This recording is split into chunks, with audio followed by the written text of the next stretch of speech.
Descomplicando inglês jurídico, estou aqui na Fordham, fazendo hoje um curso de Direito Constitucional com o Professor Martin. Eu vou pedir para ele, então, se apresentar, e aí a gente vai falar hoje sobre um tópico que está sendo muito discutido aqui nos Estados Unidos, que é o ministro o ministro da Suprema Corte, o Kennedy. Ele está com 82 anos e ele pediu para se aposentar.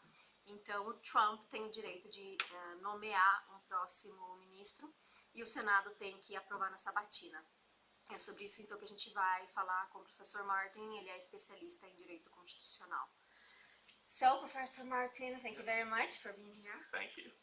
So I'd like you to introduce yourself first. Good. Well, my name is Martin Flaherty. I am a professor of law here at Fordham Law School in New York. I'm also a visiting professor at the Woodrow Wilson School of Public and International Affairs at Princeton. Okay, thank you.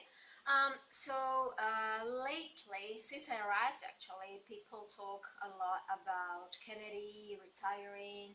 He's already 82, and Trump has the right to nominate the next justice. What are the implications? Why are people talking so much about it? Well, the implications go to the course of the Supreme Court potentially for the next decade or two. Mm-hmm. Justice Kennedy, for the past several years, if not decades, has been what's known as the swing vote on the court. Mm-hmm. So there have been four justices, all of whom have been appointed by Democratic presidents, mm-hmm. So a little bit more liberal. Who are more progressive, okay. Who are more liberal. And so that is Justice Breyer, and then the three women justices from New York. So mm-hmm. Justice Sotomayor, Justice Kagan, and Justice Ginsburg. Mm-hmm. Conversely, there are four justices, all appointed by Republican presidents, mm-hmm. who have been often highly conservative in their rulings. Mm-hmm. And so that is going to be Justice Alito, Justice Thomas,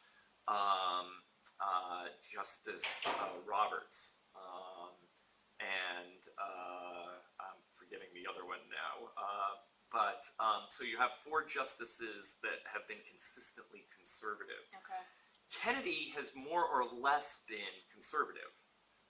He's been nominated by Reagan, actually. Yes, so he's, although interestingly, he ultimately got his seat after the whole debacle with Justice Bork, mm-hmm. where there was an attempt to nominate a highly conservative Supreme Court mm-hmm. justice, and the Senate rejected that, in large part thanks to Senator Ted Kennedy. So Anthony Kennedy, Justice Kennedy, has mainly been a conservative, but on certain very, very high-profile important issues, he has voted with the quote-unquote liberals. Mm-hmm. Most importantly on LGBT, on gay, lesbian, transgender, bisexual rights. So he voted to extend due process rights to prohibit laws on sodomy. Mm-hmm. He also critically voted for same-sex marriage, okay. as protected by the Constitution. And even before that, he voted against a Colorado amendment that would have withdrawn civil rights protections from the LGBT community. Right. So for them, he has been, a real hero. Mm-hmm. He also voted critically with the liberals in some of the post 9/11 cases concerning the use of enhanced interrogation, that is torture techniques, the use of special military commissions. So he has been voted against the government, okay. in particular against the Bush administration, okay. with regard to prolonged detention without review, to putting people on trial in special military commissions stripped of general due process okay. rights. So, and in that and in other areas, he has sometimes, not often, but sometimes in important ways, voted with the liberal wing of the court. The fear here is that with Trump and with a Republican majority in the Senate, that Trump will nominate someone who is steadfastly conservative and young, as he did with Neil Gorsuch. and that then you will have 5 justices who are all relatively youthful, who will create a solid conservative majority for years and years, for maybe 3 or 4 decades. Yeah, well, maybe 2 or 3 decades at the very least.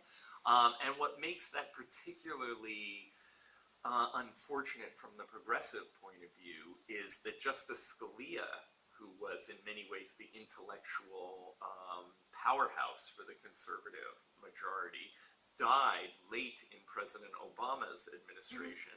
President Obama nominated Merrick Garland, who was a moderate liberal judge, but the Republicans, in an unprecedented way, controlling the Senate, blocked his nomination, didn't even permit it to come to a vote. And they would block anyone that Obama... It's at least certainly in the later end of his. Right. I mean, they did approve Kagan and for Obama, but that kind of blocking was unprecedented, and so that is sometimes referred to as the stolen seat on the Supreme Court, because Garland was blocked, Trump is elected, and there's an argument Democrats didn't fight hard enough because they thought Hillary would be elected. She wasn't elected. Trump was elected, and so he appoints Neil Gorsuch, who is a very smart but also very conservative new justice, also very youthful. And so what could have been a quote-unquote liberal court for decades in the future now looks like it will be a very conservative court for decades in the future. And since in common law jurisdictions, the courts create laws in the end of the day, it has a huge impact, right? So it would be different if it was in Brazil. Right. Because the legislative branch legislates and creates laws and enacts laws, but here in the United States, the courts are responsible for saying what the rights are and for, right? Right. Well, I think one of the critical distinctions is that in civil law countries, there is that decisions of courts don't have the same long-standing effect that they do in English-speaking common law jurisdictions. And so when the U.S. Supreme Court interprets the Constitution one way or the other, especially the Constitution, that decision is going to stand for a long time, because the only way that decision would be changed is if the court overrules itself, which is infrequent and often requires new personnel on the court. Exactly. Or if there's a constitutional amendment, which is next to impossible to get.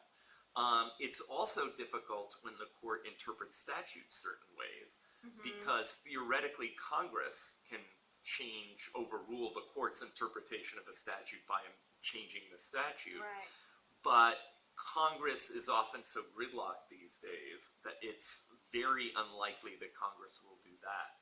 Okay. So decisions will stand for many years. So basically a line of conservative decisions which Kennedy has participated in have really reduced the power of the Voting Rights Act of 1965. That act greatly opened up voting for African Americans by restricting the states from trying to prevent African Americans and others from voting.